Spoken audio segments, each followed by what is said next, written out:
우리 하나님 말씀 함께 볼게요. 마태복음 14장입니다. 13절부터 23절까지 오늘 기쁨의 언덕으로 토요일 날 본문 전체인데요. 마태복음 14장 13절에서 23절까지입니다. 저 여러분이 한 목소리로 함께 읽죠. 시작. 예수께서 들으시고 배를 타고 떠나사 따로 빈들에 가시니 우리가 듣고 여러 고을로부터 걸어서 따라간지라. 예수께서 나오사 큰 무리를 보시고 불쌍히 여기사 그 중에 있는 병자를 고쳐 주시니라. 저녁이 되매 제자들이 나와 이르되 이곳은 빈들이요 때도 이미 저물었으니 무리를 보내어 마을에 들어가 먹을 것을 사 먹게 하소서. 예수께서 이르시되 갈 것 없다 너희가 먹을 것을 주라. 제자들이 이르되 여기 우리에게 있는 것은 떡 5개와 물고기 2마리 뿐이니이다. 이르시되 그것을 내게 가져오라 하시고 무리를 명하여 잔디 위에 앉히시고 떡 5개와 물고기 2마리를 가지사 하늘을 우러러 축사하시고 떡을 떼어 제자들에게 주시매 제자들이 무리에게 주니 배불리 먹고 남은 조각을 12바구니에 차게 거두었으며 먹은 사람은 여자와 어린이 외에 5,000명이나 되었더라. 예수께서 즉시 제자들을 재촉하사 자기가 무리를 보내는 동안에 배를 타고 앞서 건너편으로 가게 하시고 무리를 보내신 후에 기도하러 따로 산에 올라가시니라. 저물매 거기 혼자 계시더니. 아멘. 오늘 본문 말씀에 보면요, 그 시작을 예수께서 들으시고 이렇게 시작해요. 무슨 말씀을 들으시고 이 이야기가 시작되는가 봤더니요, 세례 요한이 죽임을 당했다는 소식, 그리고 이제 장사 지냈다는 소식을 제자들로부터 들으신 거예요. 잘 아시는 대로 여러분, 세례 요한이 그 헤롯이 그의 제수 씨를 자기 와이프로 삼은 것을 잘못했다고 지적한 것 때문에 헤롯 왕이 그 세례 요한을 감옥에 가두죠. 그리고 나중에 여러 돌리고 돌려서 수를 써가지고 결국 참수합니다. 그래서 이제 그 장사를 지내고 죽임당했다는 그 얘기를 듣고 예수님께서 오늘 이제 첫 말씀이 시작되는 거예요. 그 얘기를 딱 듣고 나서 예수님께서 하신 첫 번째 행동은 배를 타고 떠나서 따로 빈들에 가셨다, 이렇게 기록되어 있어요. 그러니까 이 말씀을 보면서 머릿속에 상상해 보면요, 배를 타고 가셨는데 그게 엄청난 넓은 바다 같은 호수는 아니고 작은 호수였던 것 같아요. 그래서 그곳을 건너가면 저 반대편에 넓은 빈들이 있는 곳이죠. 그곳에는 산 등성도 있어서 기도도 할 수 있고 그 빈들이 넓어가지고 사람들도 모일 수 있는 그런 장소였던 것 같아요. 예수님께서 제자들과 함께 배를 타고 건너가신 거예요. 사실 의도하신 것은 배를 타고 제자들과 함께 가서 그 제자들은 빈들에 남겨두고 혼자 산 위에 올라가셔서 기도하시려고 하셨던 것 같아요. 아마 세례 요한의 죽었다는 소리를 듣고 아마 하나님께 기도하러 가시는 그 길이었던 것 같습니다. 그런데 예수님께서 그 빈들에 가셨다는 소리를 듣고 배를 타고 사람들이 모인 것이 아니라, 이게 호수니까 그 작은 호수라면 그 옆에 마을들이 다 땅으로 연결되어 있지 않습니까? 그랬더니 그 동네 주변에 있는 사람들이 듣고 걸어서 그곳으로 다 왔다고 그랬어요. 그래서 그 빈들에 가득 차게 된 겁니다. 그 빈들이 어느 정도 규모였는가를 한번 상상해 볼 수 있어요. 오늘 우리가 떡과 물고기를 받아 먹은 사람이 몇 명이래요? 어린이와 여자 외에 5,000명. 그러니까 이 사람들이 숫자를 셀 때 당시에 인구수를 계산할 때요, 싸울 수 있는 사람들 있잖아요. 그러니까 군인으로 싸울 수 있는 성인 남자들을 주로 계속 계수했기 때문에 그리고 사회적인 역할을 할 수 있는 그걸 기준으로 계속 인구 계수를 했기 때문에 여자와 아이들을 뺀 거거든요. 그냥 공평하게 여자 한 명, 아이 한 명, 또 그 성인 남자 한 명 이렇게만 있었다 그래도 몇 명이겠어요? 15,000명. 그렇죠? 그렇지 않다 하더라도 적어도 10,000명 이상은 되었을 겁니다. 여러분, 10,000명이 모일 수 있는 빈들, 평야 위에 예수님께서 한가운데 서시고 사람들이 각 마을에서 다 몰려든 거예요. 그리고 예수님께서 그곳에 있는 병자들을 고쳐주셨다 그랬어요. 간단하게 말씀이 나오는데 그냥 몇몇만 고쳐주신 것 같진 않아요. 거기 있는 병자들을 고쳐주셨다 이렇게만 나옵니다. 그리고 또 하나, 저녁 때가 돼가지고 어떻게 됐대요? 배가 고프니까 이 제자들이 이 사람들로 하여금 자기들이 이 근처에 있는 마을에서부터 왔으니까 자기가 온 그 마을까지 걸어 들어가면 뭐 집에서 밥을 먹든 사 먹을 수 있든 그들이 어디서 구할 양식들을 알 길이 있을 거라고요. 아마 그렇게 생각했던 듯 싶습니다. 그래서 마을로 들어가게 했는데 어떻게 했어요? 너희가 먹을 것을 줘라. 말도 안 되는 얘기를 하시죠. 그 다음에 어쨌든 간단히 말씀드리면 예수님께서 결국 물고기 2마리와 떡 5개를 가지고 축사하신 후에 제자들을 통해 나눠줬더니 여자와 어린아이 외에 5,000명이 먹고서도 배불리 먹고서도 남은 것이 12바구니에 차게 거두었다 그랬어요. 우리가 이것을 오병이어 기적이라는 말로 많이 들어봤을 겁니다. 그런데 오늘 그 중심 이야기 얘기하려고 하는 것은 이 기적의 이야기가 아니에요. 이 많은 사람들이 그 당시에 2가지를 경험한 겁니다. 예수님께서 병든 자를 고쳐주시는 것, 그리고 10,000명, 20,000명이나 되는 이 엄청난 숫자를 말도 안 되는 음식을 가지고 다 먹여 살리시고 배부르게 먹게 하시고 12바구니나 남게 차게 거두게 하신 일. 이 2가지 기적을 보고 그들 가운데 어떤 일이 일어났을까요? 몇몇 사람들이 아니에요. 10,000명, 20,000명이 모인 사람들이 동시에 이 기적을 다 경험했다면 그들 가운데 수군거리는 일들이 일어났을 겁니다. 이분이 도대체 누구냐? 그리고 지금 이 시대가 언제예요? 세례 요한이 죽음을 당한 후예요. 당시에 세례 요한은요, 아주 인기 많은 선지자였어요. 그러니까 예수님께서 메시아인 줄 알지 못하고 훌륭한 선생으로만 사람들이 알고 있었을 때였기 때문에 사람들은 세례 요한과 메시아 이것을 그 양대 산맥으로 봤던 거예요. 아주 유명한 그리고 능력 있는 선지자로, 그리고 거룩한 하나님께서 보내신 선지자로 봤단 말이에요. 그런데 세례 요한이 죽임을 당했어요. 이제 예수님 혼자 남았어요. 사람들이 그리로 다 몰리기 시작합니다. 그리고 사람들이 10,000명, 20,000명이 빈들에 훤히 보이는, 누구든지 다 공개적으로 보일 수 있는 그곳에서 2가지 기적을 일으키셨는데 먹을 것을 다 해결해 주셨고 병든 자를 다 고쳐주셨어요. 그들 가운데 수군거림이 일어났을 거예요. 그 능력에 놀랐을 겁니다. 한번 그림을 그려봐요. 여러분, 10,000명, 20,000명이 이런 놀라운 기적을 봤으면 그분을 뭐 삼고 싶어 했겠어요? 왕 삼고 싶어 했겠죠. 우리 그 한국 사극을 봐도 군중들이 모인 자리에서 이런 놀라운 영웅적인 일을 하게 되면요, 그 속에서 그룹들이 생기고 그를 추대하고 쿠데타를 일으키고 해서 저 사람이 왕이 된다면 우리가 먹고 살 걱정 없겠다. 우리를 다 고쳐주고 병을 고쳐주는 이런 왕이 어디 있어요? 좋은 왕이 뭡니까? 그 당시에 배 안 곪고 배부르게 먹여줄 수 있는 왕이잖아요. 그 당시에요, 먹을 것이 풍족하면요, 군대도 왕성하고 부강한 나라가 되는 거예요. 게다가 질병까지 다 고칠 수 있는 하늘의 능력을 갖고 계신 분이니 당연히 그들 가운데 웅성웅성 이야기가 시작되었을 것입니다. 환호하고 박수가 이어졌을 겁니다. 그리고 나서 바로 22절에 이런 구절이 이어서 나와요. 예수께서 즉시 제자들을 재촉하사 자기가 무리를 보내는 동안에 배를 타고 앞서 건너편으로 가라고 하십니다. 제자들에게 무리를 돌려보내라고 요청해야 옳은 거 아니에요? 그렇죠? 얘들아, 이제 할 일 다 했으니까 무리들을 다 이제 각자 집으로 가라고 해라.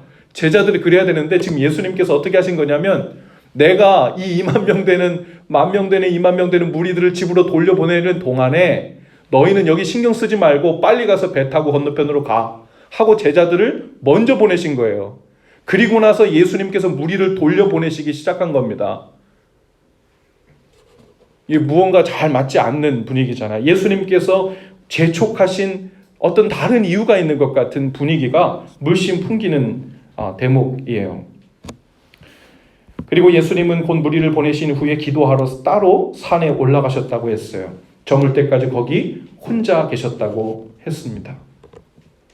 분위기 한참 좋을 때, 병 고치는 기적, 먹을 것을 넘치도록 공급하신 기적을 베푸신 다음 당연히 그 기쁨과 즐거움 그리고 사람들이 환호하고 찬사하는 일들을 마음껏 함께 즐겨도 기뻐해도 좋을 그런 분위기인데, 그런데 예수님께서 제자들을 재촉해서 쫓아내듯 등 떠밀어서 먼저 보내시고 또 무리들도 서둘러 돌려보내십니다.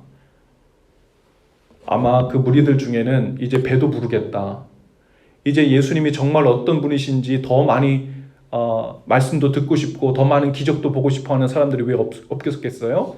어쩌면 집에 안 가려고 하는 사람들이 많았을 거예요. 근데 예수님께서 배불리 먹여놓고 이제 2부 집회를 하신 게 아니라 집으로 서둘러 돌려보내신 거죠.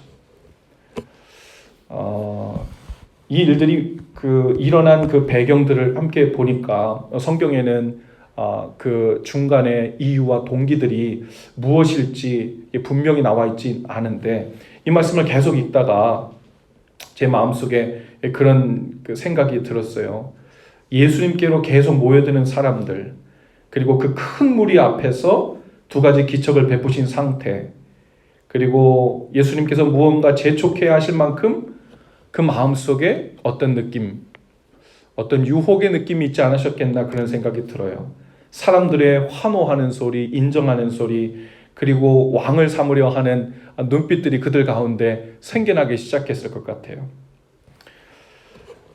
예수님께서 본격적인 사역을 시작하기 전에 마귀에게 시험을 받으러 광야로 나가셨죠. 그리고 몇 가지 시험을 받으셨죠? 3가지 시험을 받으셨습니다. 기억하실 거예요. 첫 번째 시험이 무엇이었습니까? 돌이 떡이 되게 해보라는 시험이 있습니다. 그것으로 자신의 능력을 증명해보고 뽐내보라는 거였어요. 두 번째 시험은 성전 꼭대기에서 뛰어내려 봐라.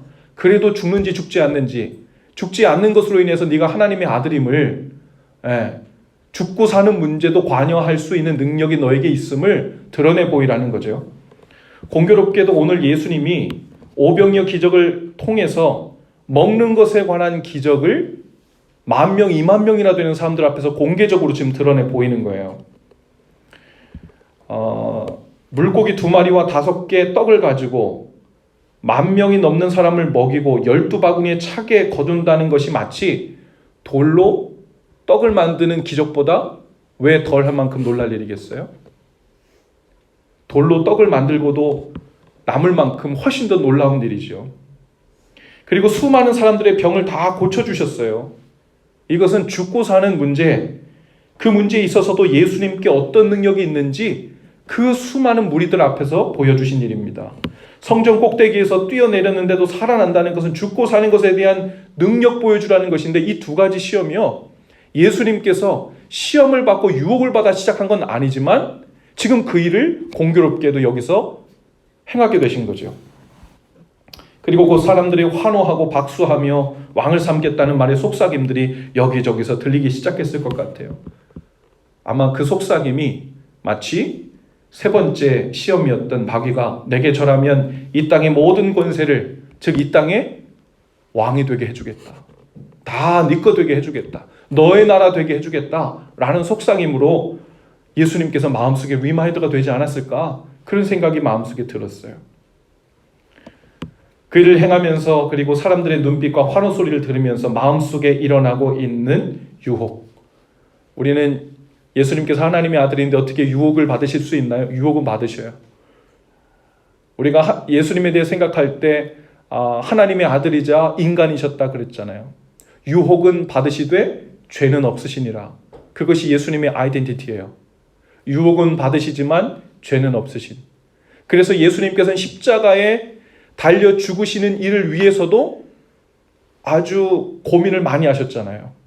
기도하시면서 땀이 핏방울이 될 정도로 스트레스를 많이 받으셨어요. 아무 고민 없이, 마음에 번민 없이 그냥 가신 게 아니라고요. 예수님께서는 똑같이 인간적인 이런 유혹을 이 당시에도 받았을 것 같아요. 그래서 예수님은 황급히 제자들을 돌려보내고, 어쩌면 이 제자들이 그렇게 웅성웅성대는 예수님을 어떻게 추대하자는 이야기를 듣고 제자들이 거기에 동조해가지고 뭘 이렇게 일을 꾸미지 않을까 하는 마음들도 하셨을까? 그런 생각도 해봅니다. 제자들을 먼저 보내고 무리들을 다 얼른 돌려보내고 그리고 홀로 산 위에 올라가 기도하시기 시작한 겁니다. 얼마 전에 2030 컨퍼런스가 있었죠. 저녁 예배 때 주강사로 오셨던 그 워싱턴 사김회교회 김영복 목사님께서 여기 집회를 다 마치시고 집에 돌아가셔서 그 다음 날인가요? 페이스북에 이런 간단한 메시지를 하나 남기셨었어요. 그 간단한 메시지를 제가 한번 읽어드려 볼게요. 빡빡한 일정과 팽팽한 긴장으로 지내온 3박 4일, 부탁받은 제자라는 주제, 너무도 무거운 그러나 너무도 뻔해진 주제를 어떻게 다룰까 마음에 두고 끙끙거린 2개월, 뜨거운 열망과 열기 속에서 마음속에 헝클어져 있던 생각들을 다 쏟아놓고 지연에 지연을 거듭하던 비행기에 실려 집으로 왔다. 피곤해 지쳐 숙면을 취하고 아침에 일어나 침묵 가운데 나를 돌아보니 자아가 풍선처럼 부풀어져 있고 내면은 텅 비어 있다. 이제는 퇴각할 때다. 잠수할 때다. 조용히 물러나 부풀어 오른 자아가 줄어들고 내면이 다시 차오르기를 기다릴 때다. 이런 그 메시지를 올리셨더라고요. 제가 밑에 답글로 그때 생각났던 모습이 예수님께서 하나님께서 명하신 아주 큰 사역들을 다 마치신 후에 어김없이 홀로 한적한 곳에 가셔서 하나님께 기도하는 시간을 가지셨던 그 이유들 중에 하나가 환호하는 군중들 속에서 놀라운 기적들을 베풀고 그들이 바라보는 눈빛과 환호를 듣고서는 예수님도 그 안에 유혹이 일어났을 것 같아요.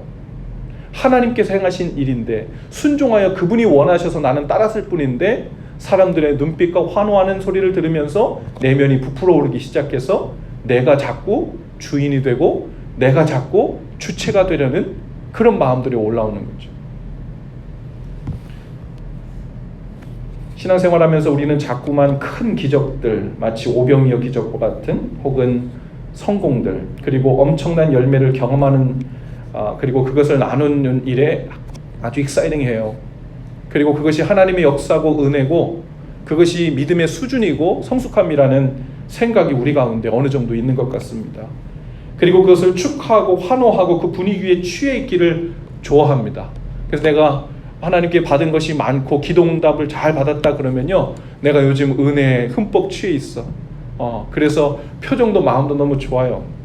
그것을 축하고 환호하는 것이 나쁜 일은 아니죠.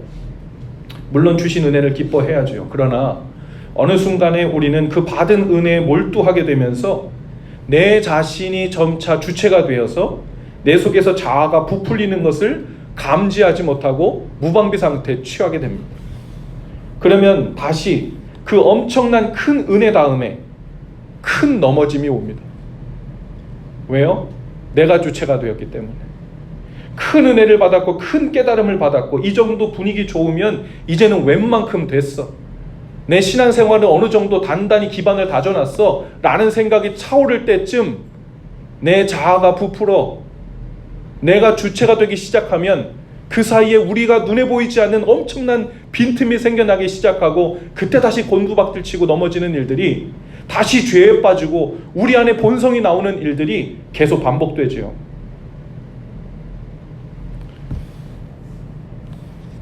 신앙생활 잘 한다는 것은 예수님과 꾸준히 동행하는 일입니다.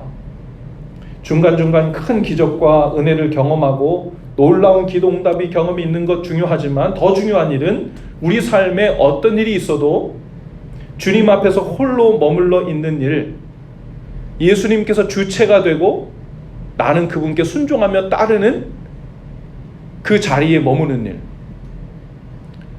주님의 힘을 얻어서 나의 나라를 확장하는 게 아니라 주님께서 주님의 나라를 확장하는 일에 내가 순종함으로 도구가 되어드리는 일, 그 자리가 나의 자리임을 확실히 알고 그 자리에서 떨어지지 않으려고 머무르려고 힘써 붙어 있으려고 애쓰는 일, 여러분 그것이 주님과 동행하는 일이고 주님 안에 거하는 일인 줄로 믿습니다.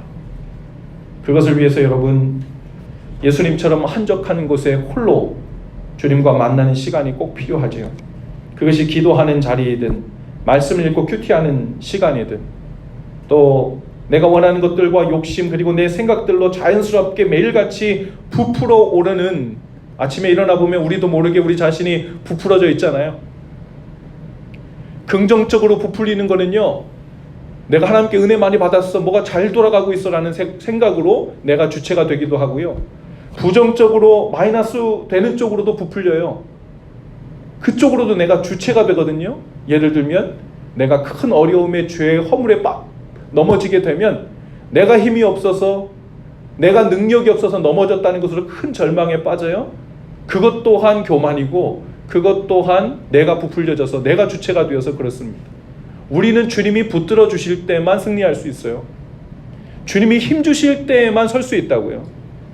주님을 떠나 멀찍이 뒷걸음질 치면 넘어지는 게 너무나 당연한 거예요. 그걸로 엄청난 절망에 빠질 일도 없지요. 어떨 때는 우리는 위로, 때로는 아래로 내 자신이 부풀려져서 큰 절망에 처하거나 큰 실수와 죄 가운데 빠지는 일들, 혹은 내가 잘못 가고 있는데도 괜히 으쓱하고 신나고 뭔가 분위기 좋은 걸로 내가 주님 안에 거하고 있을 거라는 막연한 기대로 살게 되는 실수를 범하게 됩니다. 말씀을 읽고 기도하는 시간 수시로 갖는 거예요. 하루에 한 번, 두 번 이런 거 없지요. 언제 그럴까요? 우리 마음이 부풀리는 느낌이 있을 때마다, 내 생각, 내 마음이 주님의 생각보다 앞서가고 내가 원하는 것이 주님이 무엇을 원하실까라는 생각하는 그 생각보다 더 앞장서 가기 시작할 때 우리는 그때마다 뒤로 물러나는 거예요. 그리고 주님 한적한 곳에 서둘러 재촉해서 주님 앞으로 나아가기를 힘쓰는 그런 일들이 오늘 우리 가운데 필요한 줄로 믿습니다. 이 시간 주님 앞에서 우리 마음이 여러 가지 이유로 부풀려져 주님 앞에 나왔을 수 있어요. 우리가 예수님처럼 대단한 능력을 행해서가 아니라 여러 이유로 우리 마음이 부풀려져 주님 아닌 다른 생각들로 내 속이 채워져 있다면 그것이 바로 내가 힘들고 어렵고 고민하고 또 실망하게 되는 가장 중요한 요인임을 알고 주님 앞에 재촉하여 다시 나아가시는, 그리고 이 시간을 그 기회 삼아 기도하고 주님 앞에 부르짖고 기도하는 저와 여러분들 다 되실 수 있기를 주님의 이름으로 축복합니다. 기도합시다. 주님, 오늘 이 저녁에 주님 안에 다시 거하기를 원합니다. 의도하지 않았지만 우리도 모르는 사이에 주위 환경과 분위기를 살피며 내가 주체가 되고 주인이 되어 주님을 멀찍이 거리를 두고 때로는 실패와 절망 속에, 때로는 죄와 허물이 우리 속에 드러나는 것을 보고 큰 은혜 뒤에 큰 절망을 경험하게 되는, 영문을 알 수 없는 방황을 하게 됩니다. 주님, 우리를 불쌍히 여기셔서 예수님처럼 하나님 앞에 한적한 곳에 홀로 나아가 황급히 주님을 만나 뵙고 다시 우리의 자리를 찾아 주님의 나라를 위해 사는 삶으로 들어갈 수 있도록 인도해 주옵소서. 오늘 다시 기도하는 모든 입술과 마음마다 성령님 오셔서 도우시고 인도해 주옵소서. 예수님 이름으로 기도합니다. 아멘. 우리 함께 찬송하시며 주님께 나아가십시다.